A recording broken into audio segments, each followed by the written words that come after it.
Hi, I am Meredith Johnson, and I'm here with Dr. Holyfield. She's going to give me some feedback and some tips for some of the assignments and activities that I'm going to be doing. We're going to be looking at the standard 7 as well as standard 6.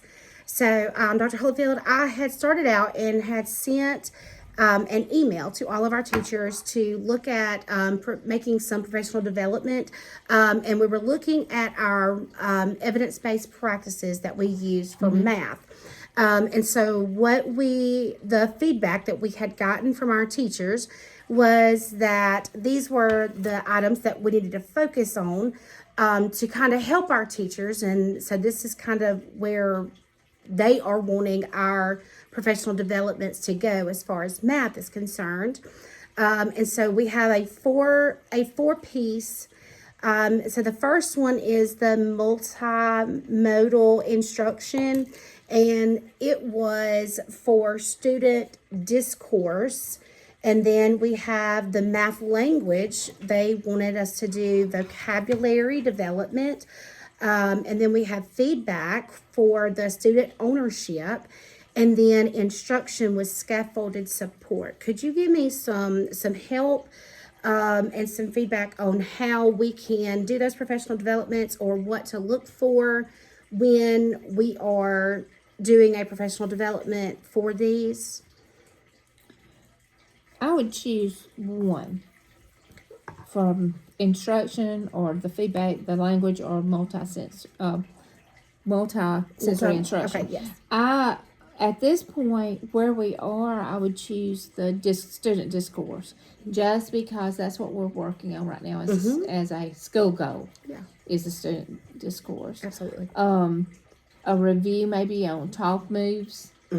We're currently making posters for the classroom, so that might be. I've received mine. I'm excited about it. Okay, yeah, that might be a logical next step. Okay. To it would be to dive, especially right now, because we will have an instructional walkthrough in a couple of weeks looking at student discourse. So it may be good to, do some PD, just some reminders in the area of student discourse. Okay, sure.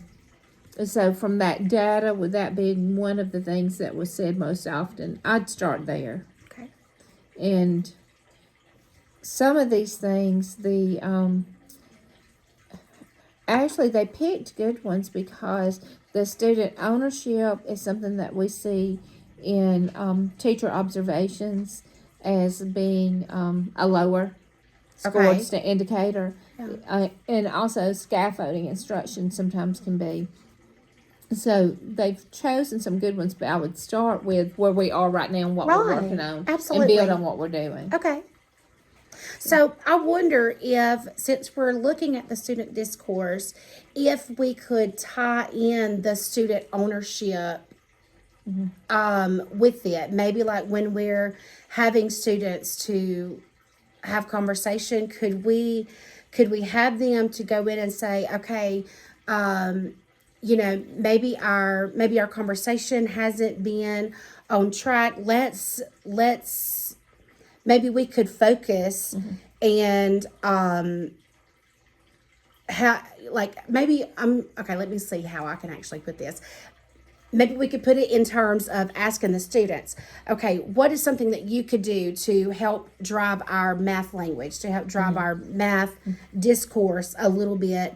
Would that be something that we could even throw in to kind of give that ownership to the students? That, along with can statements. Okay, yes. And things like that, because they own it. I can, when we get finished, I can. And then some type of maybe evaluation at the end. Or maybe you could make a rubric for it. How they felt like they participated in the math discussions. Yes. Okay. And what they need to know next. Yes, absolutely. And what they would like to know next. That makes perfect sense. Sort of like what you did with the teachers. Yes. I think that would show that they're got some ownership into the process. Sure. Okay. And then the next one that I really wanted to get some tips on is the Standard 6, and this is the supervision cycle. And I know that our supervision cycles, whenever we do them, it's going to be directly tied in with our CIP. And so I was just wondering if you could give me some tips on what to look for. How do you look at what's going on in the classroom and compare it to the CIP, or what strategies do you use? What do you look for? Well, the one area that we are really concentrating on this year is mathematics. Okay. So, what I would do as I go in and evaluate and to observe what's going on in the classroom is I would look at those evidence-based practices. Where are we when it comes to systematic instruction? Is everything that we're doing in a sequence? Does it make sense? Those type things. Where are we in language, student language, with vocabulary development, with student discourse? Are they using mathematical language? What connections are they being made? Look at that multimodal instruction, and also look at those assessments. And the multimodal, make sure it's making that sequence of being concrete and pictorial, Okay. and then go into symbols and abstract. Also, when you go into the assessment, of course, you got that student ownership piece that's in there. So these two things I think are going to tie together. Okay. If you look at mathematics and we go in, I also have from AMSTI almost like some bullet ideas that go along with each indicator for our formal observations. Okay. And you can look at those as you observe it in a math class and say, oh, I saw this. And it really gives you a lot of guidance. It really helps. Yeah. With that and looking at the evidence-based practices, Okay. both of those. So how about after you have done your clinical cycle, you've done your observation, and you're ready to give feedback to the teacher, is there like a certain strategy that you use whenever you're giving feedback? Is there certain things you like to start with, certain things you like to end with? Maybe something general when you start. How did you feel about? Okay. Yeah, because a lot of times if something didn't go well, the teacher knows it, Right. and they're able to say, well, I didn't feel well about, whatever it happens to be, and you're able to say, okay, that's something we can work on. Okay, sure. What's something that you did feel good about? Right. And then make sure that you point out those things that you notice that they might not realize that they're doing well, But the one thing that I've really done this year is I've gone over those evidence-based practices, and I've taken notes according to each one of those indicators, and I see this, I see this, I see this. This might be something we want to include. Right. So I've been trying to be really, really specific in the feedback portion. I know on mine, that part right there was monumental, because I had forgotten to add in the real world connection. And so since, whenever you gave me my feedback and you asked me, okay, what's the real world connection with this activity that you did? And I was like, well, this is it. But it wasn't necessarily included in my lesson. But now, I should have. But now, I've tried to be definitely more strategic about that, and adding in my students and adding in a real world connection. Okay, if Jason has $52 and he's going to spend $38, how much is he going to have left? He wants to buy these baseball cards. How much is he going to have left? And Jason's like, oh, I get to buy baseball cards.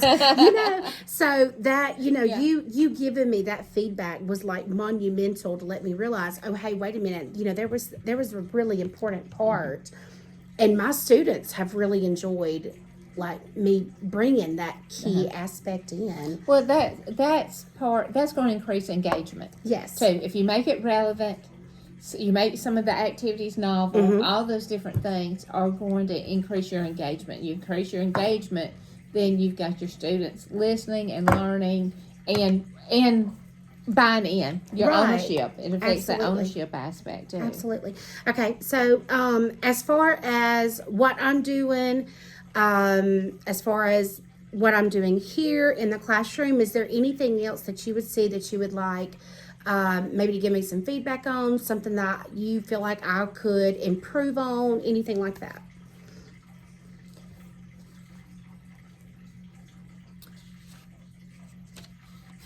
I think the main thing is just making a plan and having, like, as we go through this observation process, already knowing what you're going to look for, Okay. and already knowing what you're going to ask, Right, or okay. having that framework ahead of time. And even with your PD too, when you go to plan it, knowing, okay, what's my target? Knowing that target, because we can go off on a lot of different areas, Mm-hmm. but sometimes we need that target so we can cut out some of the fluff. Like, Mm-hmm. okay, we it's spring and we don't have a lot of time as it is, so let's cut this Let's piece stay out and focused. let's focus on this one thing. Okay. And that's why I was more like, okay, focus on student discourse in. Yes. Something that we can really just hyper focus on. Sure. And we don't feel like we're all over the place. Okay. I guess that makes sense. That does make absolute sense. Thank you so much, Dr. Hollowell. And sometimes it's hard to do, but you just have to make that decision. Absolutely. Uh-huh.